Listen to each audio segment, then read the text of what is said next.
love what you do, and I know it sounds so cliche. It's cliche, man. It's so cliche, you but wrote this down on your hand. love, Exactly. love what you do, and everything else will follow. Seriously. Yeah, We in the field, we in the field, right? We in the field, we in the field. Just put it in work. We raising the bar. You tuned in to the Trackstar. Yeah, back in the field with the Trackstarz, Ryan Righteous, Sean Tanner, DJ Jeremiah. All right, so make sure you go to trackstarz.com for all the latest. Got a lot of cool stuff going on at the Trackstarz.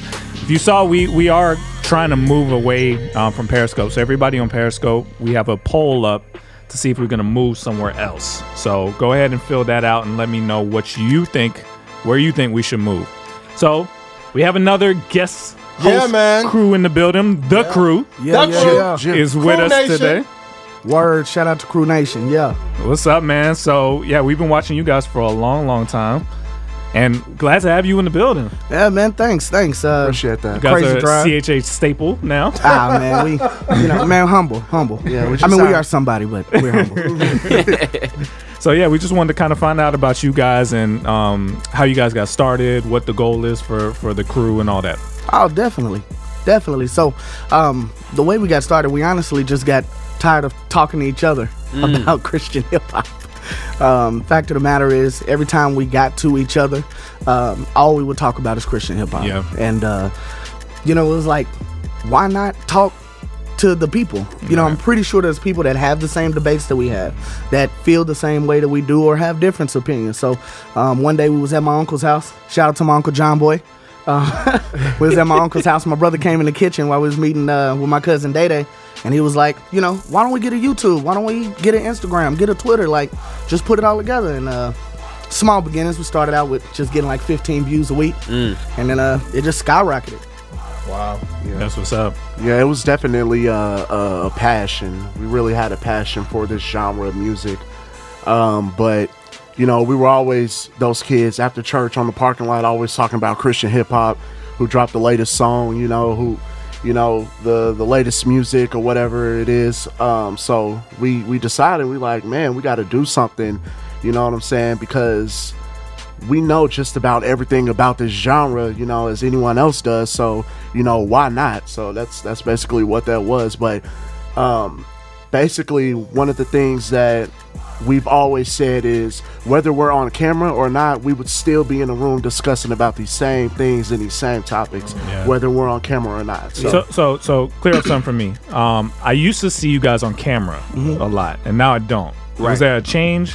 Not necessarily. So my brother, he's a grinder, so he actually has 2 jobs. Okay. And so it just became very difficult to try to link up all the time. Okay. Got you.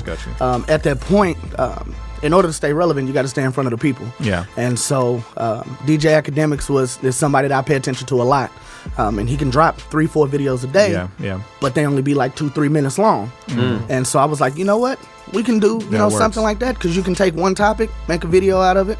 It's a hit or miss. So at that point I started doing that, and he was with it, and when he has the time, he comes around. Yeah. Funny fact though, my mom's was actually against how much we talked about Christian hip hop. Really? Yeah, man. She was like, y'all talk about it way too much. Really? Like, y'all need to figure something else out. Y'all need to pray about how much you're talking about Christian hip hop. Why did she feel that way? Yeah. Just with her being older, she didn't understand, how hip hop can have a Christian message. Oh, gotcha. So when she actually started to understand, then it became a lot better. But at the beginning, yeah, man, moms wasn't with it. Awesome. So DJ Academics was a big influence to the change? Yeah. DJ Academics was a big influence to the change. I just love the way, he puts it out there, and his style. Constant, he's very constant. So that was kind of one of the things.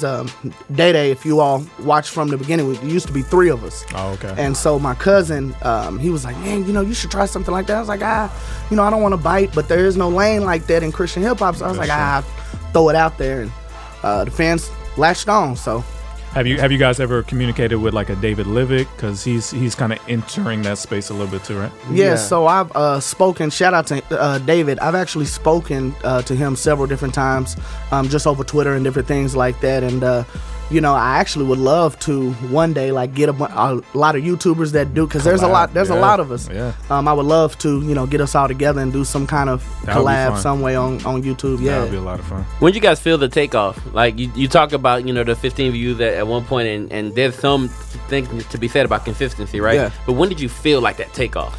Man, to be totally honest, when I actually did a reaction, did a video reaction to Tripley's Too Cold. Okay. Yeah, so did a video, and I didn't think that it would actually take off. I'm like, just sitting here listening to music.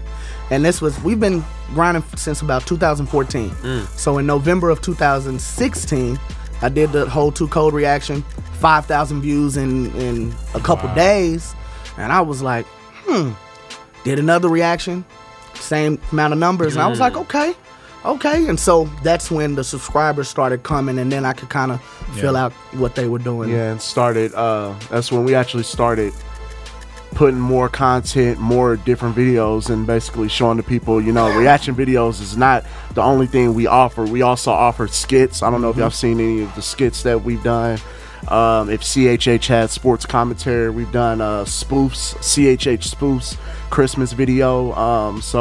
And also the face to camera debates and topics that we discuss, and, you know, things like that. So people, they just started digging what we do, and that's when all the subscribers word started getting out. Subscribers started going up, and everything, views on videos started going up. So that's basically how it happened.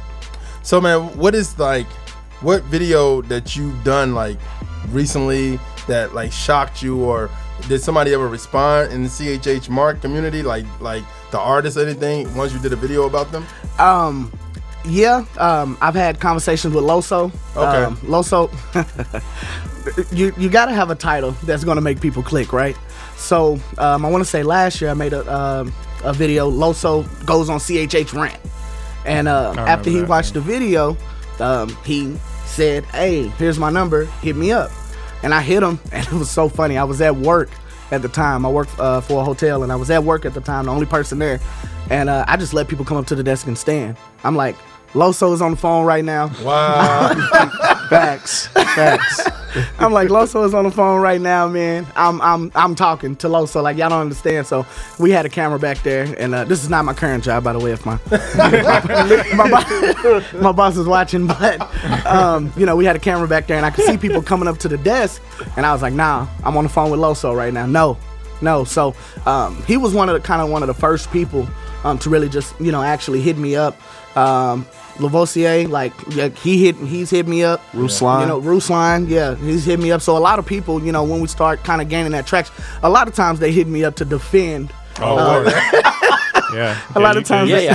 How do those conversations go, man? They are real chill. Like, nobody has ever came at me sideways or anything like that. It's just always, I said this, but this is what I'm really meaning, or here is the context behind what I was saying. So here's the question. All right, so as you guys have gotten into it, is there ever any pressure to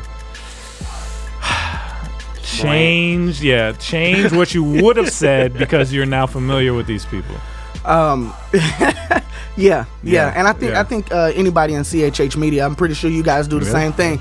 You know, Us? Never that. Okay. Keep it gully in here. Hey, I keep Until they run up on you. No, there's pressure. There's pressure. Yeah, I mean, and hello, sir. the reason I say that, because some people may be reaching out to you to establish the contact so that you feel the pressure. Yeah, but That's understand. a slight little hood territory. Yeah, but Watch what understand. you're saying, bro. But definitely understand. I mean, everything that we do, you know what I'm saying, we put it out there. That's one of the things I love about Voss. He stands behind everything he says. You know what I'm saying? One time he put something up, and I was like, yeah, I'm about to make a video about this right now. And then I was like, nah, I'm just joking. And he was like, hey, understand, I stand behind everything I say. Wow. If it's on Twitter or if it's on Facebook, I meant that. Yeah, period. It's kind of crazy because I'm the one that's always like, Jay, I don't know if we should say that. I'm like, we don't need that. You know, it's a little controversial. He's like, bro, they posted it. Yeah, they tweeted about it. He keeps me grounded, man. I must say, he keeps me grounded, because me, I'll see a post and I'm like, all right, that I know this is gonna get the views. I'm gonna put it out there. On that.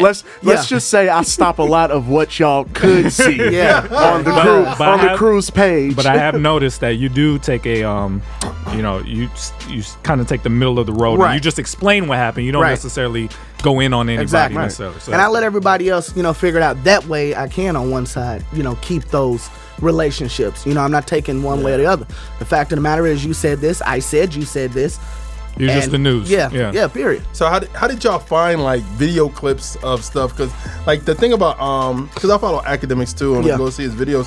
Like the thing about him is that he would have videos not of like artists and stuff doing what they do and like beforehand, because there wasn't a lot of music videos when you talk about somebody. It was like you got to use something else. Where did you find those, like some footage and stuff like that? Man, to be totally honest, I mean, because YouTube is so big now, like, you don't have to go to a BET or an MTV to release your videos. Everybody release them on YouTube now. So at that point, just taking just small video clips of those and just running them in the background, give some people to listen to or actually watch while they're listening to me. Yeah. So, yeah, it was kind of one of How'd those you things. guys choose YouTube? I guess when did it start? 2014. Yeah. So at the time, YouTube was Instagram doing that back then? No. I don't think it had that capability. No, I don't think it was doing that, but really he wanted to push for Facebook real heavy. Yeah, Okay. And that's still in our eyes to try to get our content out to all social media platforms. But I was telling him, like, bro, we need to push YouTube. YouTube is a killer. Yes. I'm like, bro, we need to push YouTube. I mean, the pay is crap, but But the reason why I asked is because YouTube's discovery is crazy. If you hit a topic that's like something that people are looking for, it could take a video that would have normally just hit your little audience to craziness. well, it's see, just like the our largest video is actually Lecrae wins a BET Hip Hop Award. We're sitting at like 190,000 views at this point. That's And crazy. but because he's one of the biggest things walking People are around right looking now. up his name. Yeah, exactly. So it just took off. And then of course the second biggest video that we've done, as close to 100,000, is Kendrick Lamar speaking about why he talks about God the way he does. Yeah. Well, I knew at that point I would get not only Christian hip hop fans, but I would get regular Kendrick Lamar fans as well. Wow. So yeah, YouTube has been great in that aspect. That happens. Perfect. To Lecrae, yeah. Speaking of Perfect Lecrae, timing. but yeah, no, that really does help. YouTube, if you're thinking about creating a channel or whatever, I would say YouTube is just great for that because of the discovery. Yeah. You can people can find your video that don't know anything about you. Yeah.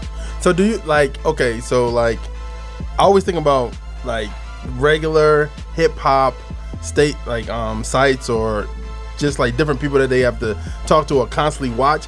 And I was telling them a while ago, I was like, yo, CHH is kind of boring because the people don't let you really in. Yeah. So you ain't gonna get too much ratchetness, but when somebody get ratchet, it's like spotlight on them. Yeah, So like, exactly. how do you guys like follow like everybody in the genre, like, or try to find like? Nah, I mean, honestly, because I don't want to, I know how it was when we're still small, but I know how it was when we were first starting out. Yeah. You know what I'm saying? It was hard to kind of get people. Shout out to Dylan Chase. He was one of our first interviews. Just hit him up on an email. Hey, we see you got a concert in town. We would love to interview you. He was like, of course. And he still supports. We communicate and different things like that. Yeah, and we were really an interview based. Yeah, that's how we, CHH media. All we did, if you go back down our timeline, a lot of our videos from the beginning were just interviews before we started doing topics and debates, but we wasn't getting no views. We sitting here like, man, we doing Because it's based on how popular that guy is. If he's Exactly. not popular, then nobody. Exactly. yes, and not only that, we didn't have we didn't have the subscribers. Yeah. Nobody was really checking for the crew. Nobody knew who the crew was. So we sitting here interviewing KB, and when we hit about close to 5,000, we was like, yo, that's big. Like, Hey, do you remember when we used to get hype over 100 views? over 100 views we would get hype, but we would be really frustrated because we sitting there like, man, we interviewing D1, we interviewing this guy in the third, Dizzle, and we not really getting the views. Like, what's going on? But after we started doing different things, offering different things to our craft, then we started gaining the views, and more people started watching and things like that. Yeah, so. but to get back to your point, so with that being said, I started pretty much following a lot of the newer artists, and then of course, I mean, if Lecrae says anything, you mentioned about that, then at that point it blows up. So, and social media is so transparent. That's what I love about it. through anybody, through Derek Minor going on, you know, his Kanye type rants, to, you know, just Marty just saying something like, I want Kirk Franklin to host my mixtape. Like, so just just small things like that. You know, if I have the time, you know, I go through, look, oh man, this is what he's talking about. Cool. And the people that follow them or that's actively following them, they'll see it, but everybody else doesn't know. Yeah. So yeah, that's kind of just how I find it, man. But it's trying to find content is pretty rough. So I'm trying to pick your brain on how to build a CHH brand, like from the ground up. What are some of the things you've learned? Like, what are some of the challenges and advice you would give if there's another crew sitting around talking, or they have some idea? How do they get it from that to thousands of views on YouTube? Genuinely love the music. Yeah. You know, Yeah. we Have were a fans. passion. Yeah, have a passion for it. We were fans first. We are fans first. You know, seriously. yes, exactly. Still fans first. You know, we were always going to the concerts before, you know, we started doing this. You know, before we met Dylan Chase, you know, we were sitting there like, yo, this is Dylan Chase. Like, we meet Dylan Chase for the first time. Like, we fans, yo. And he just like, yo, what's up, crew? And, you know, so, you know, love what you do. And I know it sounds so It's cliche. cliche, man. It's so cliche, You wrote but this down on your hand. love Exactly. love what you do, and everything else will follow. Seriously. Yeah, but I mean, just stay consistent. I think that's one of the Okay. biggest things. Really staying consistent, because the traction we're getting now, we kind of lost because for 2 months I didn't do anything. For 2 months I kind of got into a point of where I was just like, you know, man, it is what it is. Like, you know, it's taking too much time. I can't get in touch with my brother. You know, he's got everything that he's doing. So I lost a lot of traction. So when I came back after 2 months, nobody was really looking. So, but you had to rebuild. Yeah, from I had there. to rebuild. So consistency, definitely. I'm not necessarily saying, you know, oh, every Friday do this or everything. But if you just constantly, they can come to your page and see something new, you know, within that week, I think that helps. So I'm sorry. So what's your goal for a week? Like, just when, like, do you like, yo, I'm gonna put out 3 videos, but if something else pop off, I'll do extra? yeah, so my goal actually is a video every other day. So that's my goal. Sometimes it doesn't happen like that. Like, a lot of times I won't put something out because I have days I can put out a video, 3 or 4 videos a day. But sometimes I'll hold on to it just in case I don't have anything. So, for example, when Marty said, you know, don't put yourself in a box, it'll eventually be your coffin, I held on to that tweet for like 2 weeks. But I constantly had things that were coming out, and then when I got to a point where it wasn't nothing else, I was like, oh, I can pull this out. Yeah. So it's just being consistent, I think, is the biggest thing. And like you said, having a passion for it, because if you're just going to get in this thing because, you know, you want people to know who you are, it ain't going to work out that way. But if you truly love what you're doing, yeah, it'll work out. But y'all have a lot of personality. Like, not everybody has a ton of personality. Right. So, first of all, how did you know it was going to work? And is there like was there anything that said, man, if it doesn't work, this might not be for me and I'm going to go try something else?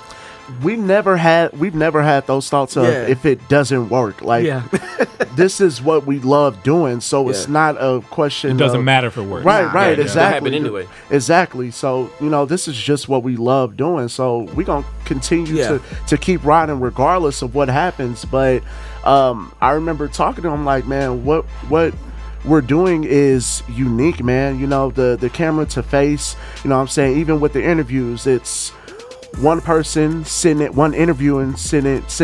with the artist. You know, you usually don't see that. You usually just see camera to artist, and that's generally it on interviews. You know, so we have something different. You know, we have skits and everything like that. You know, we just knew that we had a lot of things to offer, and like you said, the personality. It was 3 of us, and when 3 of us get together, it's crazy. We always laughing, cracking jokes, and everything. I'm actually happy it's not 3 of us anymore, because of how hard it is to edit. We would go sit down for 2 hours, you know, record, and then just to bring out a 10-minute video. You know, because we would sit there, laugh, joke. You know, we just had a lot of fun. But the personality comes out because we're family. You know, this is my brother, and the person that was with us was my cousin. So we just had, you know, fun being in front of camera, just putting things up. So what's the next phase, right? So right now it's fun and all that, but you seeing is working. Right. So is there some thoughts to, okay, how do I turn this into something like permanent? How do I make this into a business that can actually be my full time? Like, are those talks you guys have been having? Yeah, so that's the aim. That once we started gaining attraction, that was the aim. Like, yo, we really could be, you know, someone. What I'm liking the fruitfulness out of this is the relationships.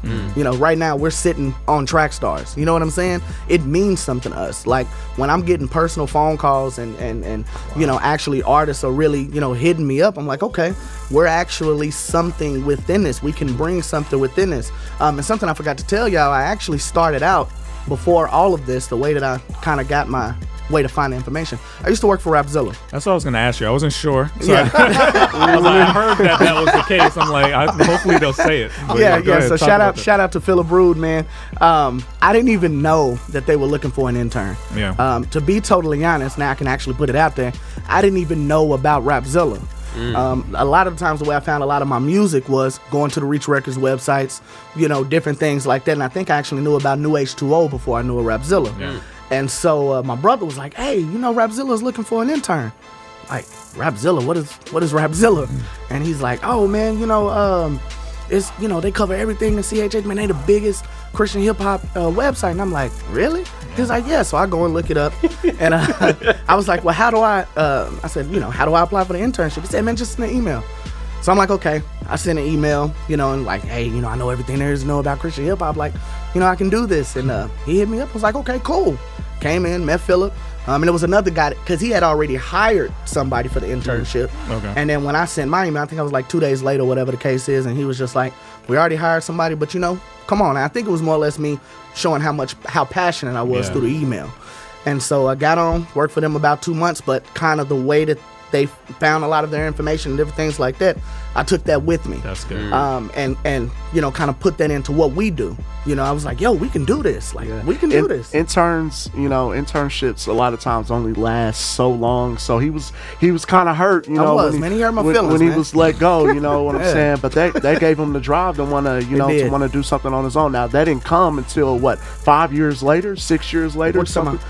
From the time that you stopped working at Rapzilla to. Bruh, I stopped working in Rapzilla in 2014, the beginning of 2014. Was it? Yes. Was it that? Yes. That big of a, Yes. Okay, well, 4 years. Okay, all right. Well, or two, really two. Yeah. Two. For the traction, but yeah. So with that being said, yeah, I used to work for Rapzilla, so that's kind of the way. You know, if it wasn't for that and the lessons I learned there, I wouldn't know how to grab a lot of the information. The information is out there, but I wouldn't know how to grab a lot of it. So they had a formula. So there was a formula for the way they approached getting their information. Yeah. So basically, of course, they have, you know, where people send them exclusives and different things like that. But if it was a day where it was slow, you know, we had already put up all the information that we had.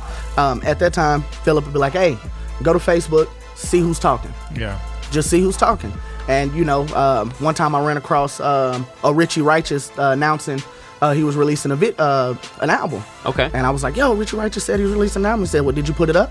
No, man, I didn't know. I asked you first. Yeah. And he was like, well, you know, let's put it up. Get to work on it. Yeah. So that's Okay. it's, you know, people think, I mean, I've had people in media ask me like, what, do y'all have a secret connection? Like, you know, it's not about that, man, because if this was 7-8 years ago, it probably wouldn't be like that. But because social media is so big, because artists love the artist to fan interaction, and they're so open in social media, they put all the information out there. A lot of times a fan will know before the media knows what's actually is going to drop. Especially now with the super phone thing. Yeah, with the super phone, like a lot of people are trying to connect on that now. So, and the artists love it because they feel like so. I mean, not the artists, but the fans love it because they feel so connected to the artist. So there's no secret formula to this. It is a grind, definitely. But you just pay attention. That's good, man. That's good. I love it. Yo, Awesome. dope. So you guys are going to be hanging out with us today, right? Yes, sir. Yes, sir. Awesome. So let's get back into it. You in the field with the Trackstarz, Ryan Righteous, Shantana, DJ Jeremiah. Let go. Hey guys, Miracle here. Thank you so much for watching that episode. Make sure you go below, like it, subscribe, click the bell, and make sure you follow us on all forms of our social media. Also, check out our website and be sure you spread the word. We'll see you next time. We know not what we doing. Screw that, they know, let them have it, do it. Okay, I'm erratic, prove it. Never mind, got a mind that'll wind up with me in a lineup behind bars with these bars. Okay, my time's up. Team Freedom. Yeah. We not through yet. All right. Trackstarz Music presents. Turn my volume up. Turn me off.